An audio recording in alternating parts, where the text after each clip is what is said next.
예수소망교회 주일예배 말씀입니다.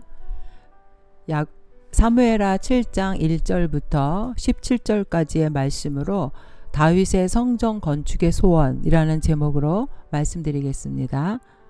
여호와께서 주위의 모든 원수를 무찌르사 왕으로 궁에 평안히 살게 하신 때에 왕이 선지자 나단에게 이르되 볼지어다 나는 백향목 궁에 살거늘 하나님의 궤는 휘장 가운데 있도다. 나단이 왕께 아뢰되 여호와께서 왕과 함께 계시니 마음에 있는 모든 것을 행하소서 하니라. 그 밤에 여호와의 말씀이 나단에게 임하여 이르시되 가서 내 종 다윗에게 말하기를 여호와께서 이와 같이 말씀하시되 내가 나를 위하여 내가 살 집을 건축하겠느냐. 내가 이스라엘 자손을 애굽에서 인도하여 내던 날부터 오늘까지 집에 살지 아니하고 장막과 성막 안에서 다녔나니 이스라엘 자손과 더불어 다니는 모든 곳에서 내가 내 백성 이스라엘을 먹이라고 명령한 이스라엘 어느 지파들 가운데 하나에게 내가 말하기를 너희가 어찌하여 나를 위하여 백향목 집을 건축하지 아니하였느냐고 말하였느냐. 그러므로 이제 내 종 다윗에게 이와 같이 말하라. 만군의 여호와께서 이와 같이 말씀하시기를 내가 너를 목장 곧 양을 따르는 데에서 데려다가 내 백성 이스라엘의 주권자로 삼고 내가 가는 모든 곳에서 내가 너와 함께 있어 내 모든 원수를 내 앞에서 멸하였은즉 땅에서 위대한 자들의 이름같이 내 이름을 위대하게 만들어 주리라. 내가 또 내 백성 이스라엘을 위하여 한 곳을 정하여 그를 심고 그를 거주하게 하고 다시 옮기지 못하게 하며 악한 종류로 전과 같이 그들을 해하지 못하게 하여 전에 내가 사세에게 명령하여 내 백성 이스라엘을 다스리던 때와 같이 아니하게 하고 너를 모든 원수에게서 벗어나 편히 쉬게 하리라. 여호와가 또 내게 이르노니 여호와가 너를 위하여 집을 짓고 내 수완이 차서 내 조상들과 함께 누울 때에 내가 내 몸에서 날 내 씨를 내 뒤에 세워 그의 나라를 견고하게 하리라. 그는 내 이름을 위하여 집을 건축할 것이요 나는 그의 나라 왕위를 영원히 견고하게 하리라. 나는 그에게 아버지가 되고 그는 내게 아들이 되리니 그가 만일 죄를 범하면 내가 사람의 매와 인생의 채찍으로 징계하려니와 내가 내 앞에서 물러나게 한 사울에게서 내 은총을 빼앗은 것처럼 그에게서 빼앗지는 아니하리라. 내가 내 집과 내 나라가 내 앞에서 영원히 보존되고 내 왕위가 영원히 견고하리라 하셨다 하라. 나단이 이 모든 말씀들과 이 모든 계시대로 다윗에게 말하니라. 오늘 말씀은 하나님을 향한 다윗의 선한 소원입니다. 즉 다윗은 하나님을 위한 성전을 건축하겠다고 말한 것입니다. 저희 아들이 초등학교 1학년 때 그 어버이날 카네이션 3개를 만들어 왔어요. 그래서 제가 왜 3개를 만들어 왔냐고 물었더니 아들이 하는 말이 하나는 하나님 아버지 거고 그 다음에 2개는 엄마 아빠를 위한 카네이션을 만들어 왔다고 하더라고요. 정말 그 아이의 말을 듣고 하나님께서도 이 행위를 보면 기뻐하시겠다라는 생각이 들었습니다. 이렇게 다윗의 오늘 성전 건축의 마음도 사실은 하나님을 매우 기쁘게 해드리는 그러한 선한 소원이었을 것입니다. 그러나 하나님께서는 거절을 하셨죠. 그래서 하나님은 다윗의 마음을 받으시고 성전 건축은 거절하셨지만 축복의 약속의 말씀을 주십니다. 그것이 바로 다윗 언약이라고 부르는 축복의 언약입니다. 오늘 하나님께서 다윗이 하나님을 기쁘게 하려는 그 선한 성전 건축의 소원을 거절하신 이유는 무엇이고 그 대신 다윗에게 주신 그 다윗 언약의 내용이 무엇인지를 통해서 주님이 주시는 은혜를 받는 귀한 시간 되기를 소원합니다. 첫 번째 1절에서부터 3절까지는 성전 건축에 관한 다윗의 소원입니다. 하나님 마음에 합한 자라는 그런 인정을 받았던 다윗은 하나님을 기쁘게 하는 그 선한 소원, 성전 건축에 대한 소원을 갖게 되었는데 결국 이 성전이 의미하는 것은 바로 하나님의 임재를 상징하는 것이고 백성들을 만나는 그런 장소였던 것이죠. 1절부터 3절에서 보면 1절에 하나님께서 주위의 모든 원수를 무찌르사 왕으로 궁에 평안히 살게 하신 때에 결국 지금의 상황은 다윗이 모든 원수를 무찌르고 평안하게 궁에 거하는 그런 시기였습니다. 결국 주님께서 원수를 무찌르게 해주신 것이었고 이 평안은 하나님이 주셨다는 것을 다윗은 알았기 때문에 성전을 지을 생각을 하게 되죠. 다윗이 다윗성에 입성한 이후로는 사실 여러 전쟁이 있었고 그 모든 전쟁에서 여호와께서 승리를 주신 것입니다. 지금 이 7장을 하고 있지만 전쟁에 관한 내용은 8장에 나오는데 먼저 순서를 바꿔서 7장에 먼저 하나님의 성전을 짓는 이야기가 나오고 있는 것이죠. 여기서 백향목이라는 2절에 왕이 선지자 나단에게 이르되 볼지어다 나는 백향목궁에 살거니와 살건을 하나님에게는 휘장 가운데 있도다. 두로왕 히람이 지어준 이 화려한 백향목궁에 자신은 살고 있지만 결국 하나님의 궤, 그 언약궤 바알레 유다 아비나답의 집에 70년이나 방치되어 있던 그 하나님의 언약궤는 휘장에 있었다는 것입니다. 천을 여기서 얘기하는 것이죠. 그래서 자신이 살고 있는 이 궁과 하나님의 언약궤가 있는 그 장소가 비교될 때 자신이 거하는 백향목은 화려한 그 성이었지만 이스라엘의 진정한 왕 되신 하나님은 지금 초라한 장막에 거하고 있다라는 송구스러운 마음을 가져서 다윗은 성전을 지으려고 하였던 것입니다. 저희들이 우리 보통 사람들이 볼 때 잘 나가고 승승장구할 때 평안할 때는 하나님을 잘 잊어버리게 됩니다. 그러나 어렵고 고난 가운데 있을 때는 또 하나님을 찾기가 쉽죠. 그러나 다윗은 그렇지 않았습니다. 늘 변함없이 하나님을 기쁘게 하려는 소원을 가지고 있는 것을 우리는 보게 됩니다. 결국 예수님의 소원도 하나님을 기쁘시게 하는 것이었죠. 요한복음 4장 34절에 보면 예수께서 이르시되 나의 양식은 나를 보내신 이의 뜻을 행하며 그의 일을 온전히 이루는 이것이니 예수님도 온전히 이 땅에 오셔서 하나님의 뜻을 이루고 하나님의 소원을 이루는 그런 기쁜 사역을 하셨던 것입니다. 여기서 1절과 2절 3절에 다윗의 이름을 말하지 않고 왕이라는 단어가 나오는데 여호와께서 주의 모든 원수를 무찌르사 왕으로 궁에 평안히 살게 하신 때에 왕이 선지자 나단에게 이르되 볼지어다 나는 백향목국에 살거늘 하나님의 궤는 휘장 가운데 있도다. 나단이 왕께 아뢰되 여호와께서 왕과 함께 계시니 이렇게 왕이라는 단어가 계속 나오는데요. 다윗의 이름을 말하지 않고 왕이라고 계속 언급한 것은 결국 이 다윗이 왕으로서 태평성대에 성전을 건축할 수 있는 사람은 바로 왕이라는 직분을 가진 자기만이 할 수 있는 일이라고 생각을 했기 때문입니다.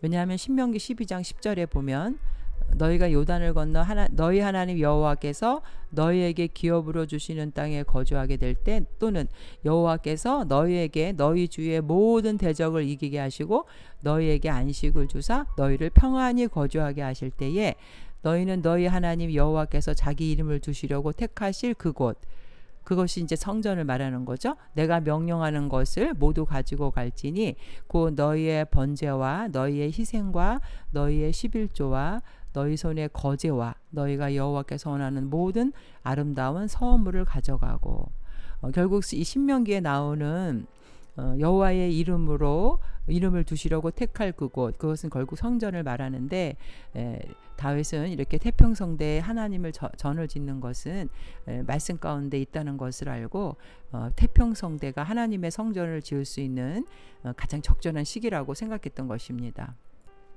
이 성전은 구약의 모세를 통해서 성막을 짓게 하신 것에서 유래하는데요.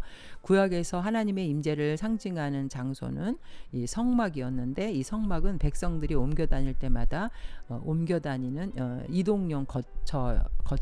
이동용 임시 거처였습니다.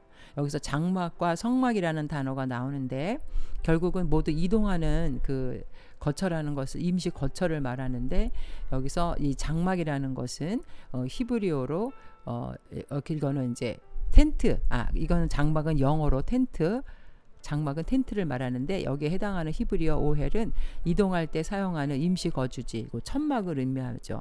그리고 여기서 성막이라는 단어는 히브리어 미슈칸이라는 건데 하나님의 법궤를 모셔놓은 장막을 말하고 있습니다. 하나님께서 이렇게 임시 장막에 옮겨 다니는 이런 것들은 결국 하나님께서 하나님의 그 주권을 상징하는 것이죠. 인간이 만들어 놓은 한 장소에만 있다는 것이 아니고 하나님은 백성들이 거하는 어느 곳에나 함께 하신다는 것을 말하고 있습니다.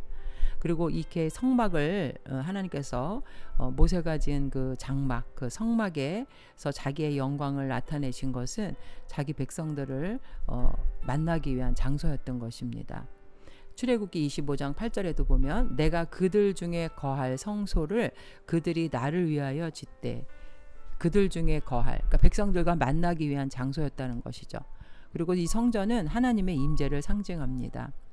레위기 9장 23절에도 모세와 아론이 회막에 들어갔다가 나와서 백성에게 축복하매 여호와의 영광이 온 백성에게 나타나며, 이처럼 이 성전의 의미는 하나님의 임재를 상징하는 거였고 백성들을 만나는 장소였던 것입니다.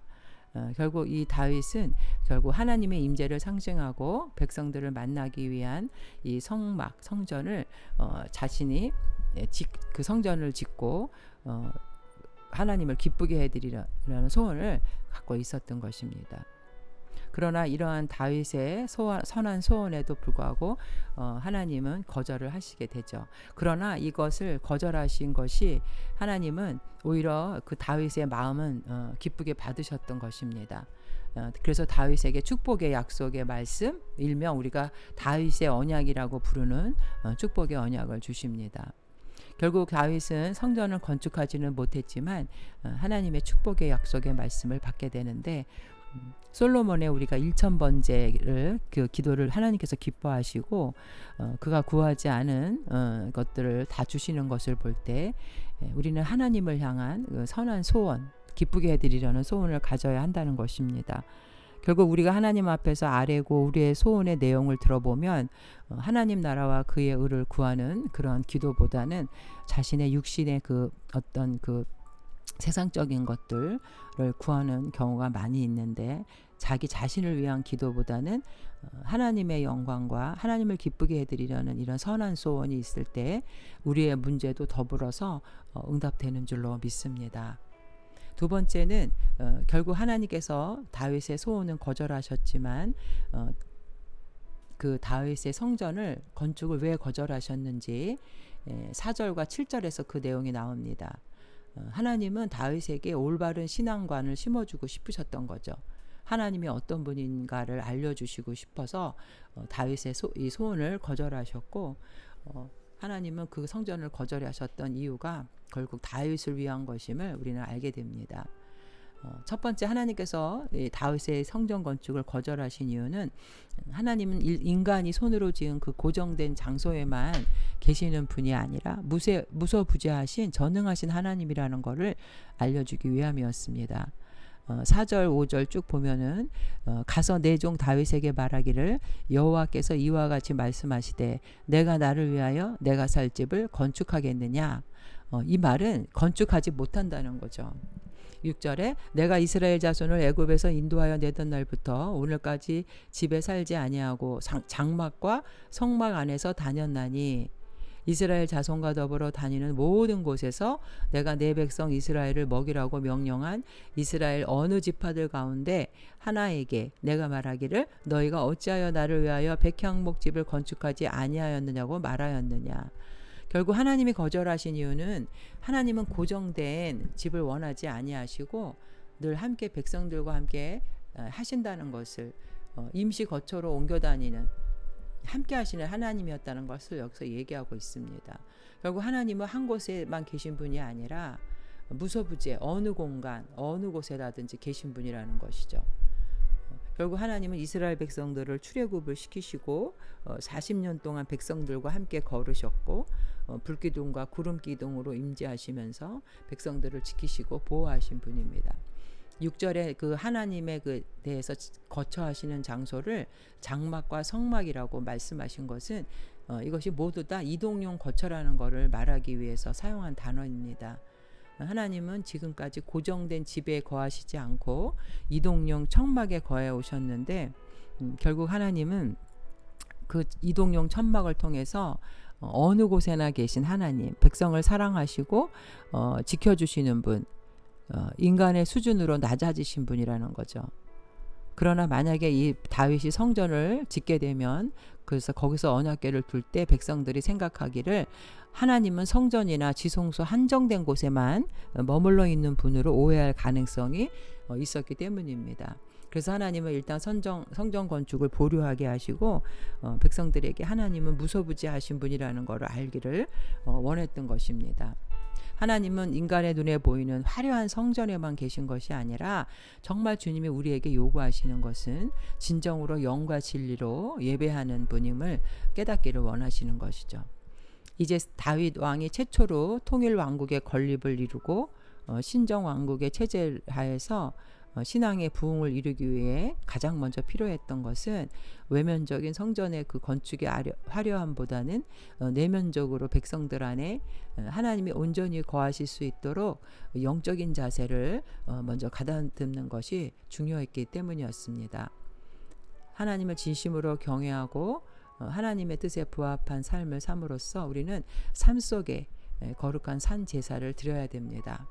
로마서 12장 1절에 그러므로 형제들아 내가 하나님의 모든 자비하심으로 너희를 권하노니 너희 몸을 하나님이 기뻐하시는 거룩한 산 제물로 드리라. 이는 너희가 드릴 영적 예배니라. 하나님께서는 천지에 충만하신 분이라고, 인간이 손으로 만든 특정한 집에 계실 분이 아니라는 것을 잘 일깨워 줍니다. 우리가 이사야 66장 1절에도 보면 여호와께서 이와 같이 말씀하시되 하늘은 나의 보좌요 땅은 나의 발판이니 너희가 나를 위하여 무슨 집을 지으랴. 내가 안식할 처소가 어디 있으랴. 결국 하나님이 회막이나 성전을 당신의 처소라고 말씀해 주시는 것은 그곳에 당신의 거룩한 이름을 두고 백성들로 하여금 그곳에서 당신을 섬기도록 하기 위한 것이었습니다. 백성들을 위한 배려로 장소를 선택해 주신 것이지 결국 하나님은 우리가 어느 곳에 있다라는 것을 존재하신다는 것을 우리는 잊어버리면 안 되겠습니다. 교회 안에서만 예배 드릴 때 우리가 거룩하고 교회에 나와서는 거룩하지 못한 삶을 산다면 그거는 올바른 신앙관을 갖고 있는 것이 아닙니다. 항상 우리를 살펴보시고 지켜보시는 주님은 전능하신 분이라는 것입니다. 그래서 시편 139편 1절에도 여호와여 주께서 나를 살펴보셨으므로 나를 아시나이다. 주께서 내가 앉고 일어섬을 아시고 멀리서도 나의 생각을 밝히 아시오며 7절에 내가 주의 영을 떠나 어디로 가며 주의 앞에서 어디로 피하리이까. 내가 하늘에 올라갈지라도 거기 계시며 수월에 내 자리를 펼지라도 거기 계시니이다 라고 고백하고 있는 것입니다. 두 번째는 백성들을 위한 하나님의 배려 때문에 성전 건축을 보류하셨는데 당시 상황은 백성들이 이제 막 전쟁을 끝내고 쉼을 얻은 상태였습니다. 그런데 다윗이 다시 이제 웅장한 성전을 짓기 위해서 세금을 거두고 부역을 한다면 백성들은 이 성전 짓는 것으로 인해서 하나님께 영광 돌리는 그런 모습보다는 육체적인 고통으로 인해서 더 원망이 클 수도 있었던 상황이었죠. 그래서 하나님은 성전 건축을 나라가 더 안정될 수 있는 다윗의 자손대로 미루게 하신 것이죠. 그리고 세 번째는 다윗에게는 성전을 건축할 수 없는 어떤 약점이 있었는데 그것은 이제 그 손에 전쟁을 많이 해서 손에 피가 많이 묻었다는 것입니다. 역대상 22장 8절에 보면 여호와의 말씀이 내게 임하여 이르시되 너는 피를 심히 많이 흘렸고 크게 전쟁하였느니라. 내가 내 앞에서 땅에 피를 많이 흘렸은즉 내 이름을 위하여 성전을 건축하지 못하리라. 하나님의 성전을 짓는다는 것은 평화와 은혜를 상징하는 것인데 만약에 이렇게 다윗이 성전을 짓게 되면 후세 사람들이 평가할 때 참평하는 무력과 수많은 사람들의 피 위에 세워지는 것을 그냥 착각할 수도 있었을 것입니다. 그래서 이 성전은 평강의 사람에 의해서 세워져야 할 필요가 있었기에 하나님이 거절하신 것이죠. 역대상 22장 9절과 10절을 보면 보라 하나들이 내게서 나리니 그는 온전한 사람이라 내가 그로 주변 모든 대적에게서 평온을 얻게 하리라. 그의 이름을 솔로몬이라 하리니 이는 내가 그의 생전에 평안과 안일함을 이스라엘에게 줄 것임이라. 그가 내 이름을 위하여 성전을 건축할지라. 그는 내 아들이 되고 나는 그의 아버지가 되어 그 나라 왕위를 이스라엘 위에 굳게 세워 영원까지 이르게 하리라 하셨나니.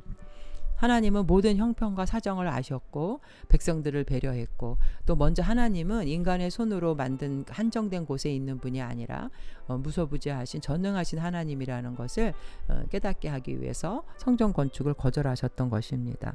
우리는 눈에 보이는 외면적이고 외식적인 신앙을 가진 자들이 아니라 하나님께 대한 올바른 신앙 고백 으로 하나님을 만나고 우리 안에 신실한 마음을 갖는 것이 먼저이라는 것을 깨달아야 되겠습니다.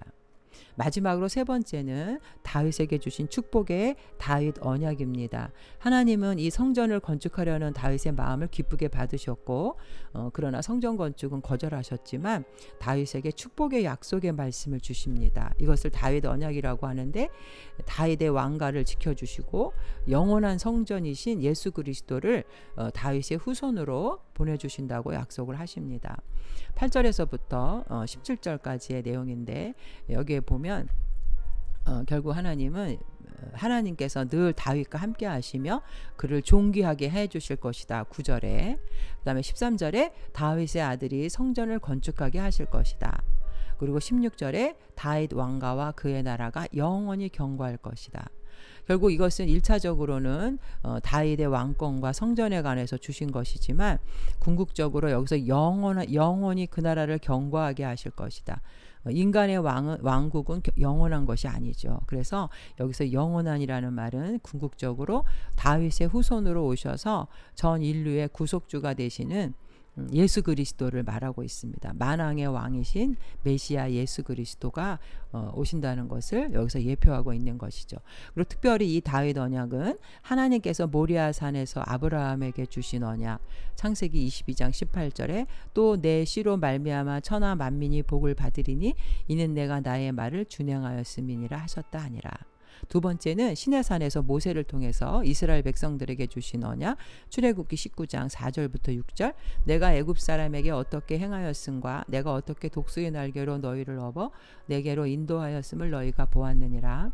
세계가 다 내게 속하였나니 너희가 내 말을 잘 듣고 내 언약을 지키며 너희는 모든 민족 중에서 내 소유가 되겠고 너희가 내게 대하여 제사장 나라가 되며 거룩한 백성이 되리라. 너는 이 말을 이스라엘 자손에게 전할지니라. 결국 이 모세에게 준 언약도 그리고 아브라함에게 주신 언약이 이 다윗의 언약을 통해서 이루어졌고 계속해서 이 다윗의 언약은 이제 예수 그리스도가 오심으로 하나님 나라의 왕국의 왕으로 오신 예수님이 결국 우리의 통치자가 되시고 이 성전이 되신다는 것을 우리에게 얘기하고 말씀해주고 계신 것이죠. 결국 이 다윗의 언약은 어떻게 이루어졌냐면 역사적으로 볼 때 물론 남왕국이 BC 586년 유다 바벨론에 의해서 멸망함으로 이게 약속이 지켜지지 않았다고 생각할 수도 있지만 결국 하나님은 다윗에게 언약을 주실 때 14절에 다윗의 자손이 죄를 범하면 사람의 막대기와 인생 채찍으로 징계하겠다고 말씀하셨습니다. 결국 다윗 왕국의 멸망은 이 징계의 차원에서 우리가 이해를 해야 하고 결국 이 멸망한 유다를 하나님 바벨론 포로 70년 후에 다시 회복시키셨고 결국 이 다윗의 자손 가운데서 영원한 왕이신 예수 그리스도가 나게 하셨으므로 메시아 왕국을 건설하게 하신 것이기 때문에 이 언약은 정확하게 성취가 된 것입니다. 그리고 이제 다윗 언약의 성취로 오신 예수 그리스도는 또 새로이 천국의 언약의 약속을 우리에게 주셨는데 계시록 21장 1절에 보면 또 내가 새 하늘과 새 땅을 보니 처음 하늘과 처음 땅이 없어졌고 바다도 다시 있지 않더라. 결국 예수 그리스도 때까지 다윗 언약을 중심으로 전개되어 오던 이 구속의 역사는 천국의 언약으로 발전되고 전개된 것입니다. 그래서 우리는 이제 다윗 언약의 성취 시대를 살아가면서 이제 아직 그 약속이 이루어지지 않은 천국 언약도 우리는 기다리면서 소망을 가지고 살아가게 되는 것입니다. 눈에 보이는 건물, 성전 건축은 거절하셨지만 하나님께서는 그 다윗의 후손을 통해 오실 메시아를 통해 영원히 무너지지 않는 예수 그리스도가 성전이 되신다는 것을 우리에게 보여주셨고 응답을 해주셨습니다. 결국 우리는 하늘나라의 영광을 버리고 이 땅에 예수 그리스도 육신의 몸으로 낮고 천한 곳으로 오신 하나님의 아들 예수 그리스도 만이 진정한 영원한 하나님 나라의 성전임을 우리가 깨닫고 또 그 예수 그리스도를 통해서 하나님을 만나는 성전을 통해서 하나님을 알게 되고 결국 우리 또한 또 주님의 몸 그리스도의 몸으로서 하나님이 기뻐하시는 성전이라고 성경에 얘기하고 있습니다. 고린도전서 3장 16절에 너희는 너희가 하나님의 성전인 것과 하나님의 성령이 너희 안에 계시는 것을 알지 못하느니라. 이제 예수님을 통해서 하나님께 나아갈 수 있는 길이 열렸고 부활 승천하신 예수님은 성령을 이 땅에 보내주셔서 교회를 세우셨고 이 교회가 하나님의 나라를 확장시키고 또 성도는 하나님의 영이 거하는 성령의 전이 되어서 우리 또한 그 하나님 나라의 확장에 우리에게도 사명이 있는 줄로 믿습니다. 마태복음 28장 20절에도 내가 너에게 분부한 모든 것을 가르쳐 지키게 하라 볼지어다 내가 세상 끝날까지 너희와 항상 함께 있으리라. 우리가 성령 안에서 또 에베소서 2장 22절에 너희도 성령 안에서 하나님이 거하실 처소가 되기 위하여 그리스도 예수 안에서 함께 지어져 가느니라. 이제 이 땅의 교회를 통해서 우리 하나님의 나라가 확장되고 또 믿는 자들에게도 성전이 됨으로써 우리도 이 땅에 하나님의 나라에 확장하는 그런 충성된 일꾼들 되시기를 주님의 이름으로 축복드립니다. 아멘.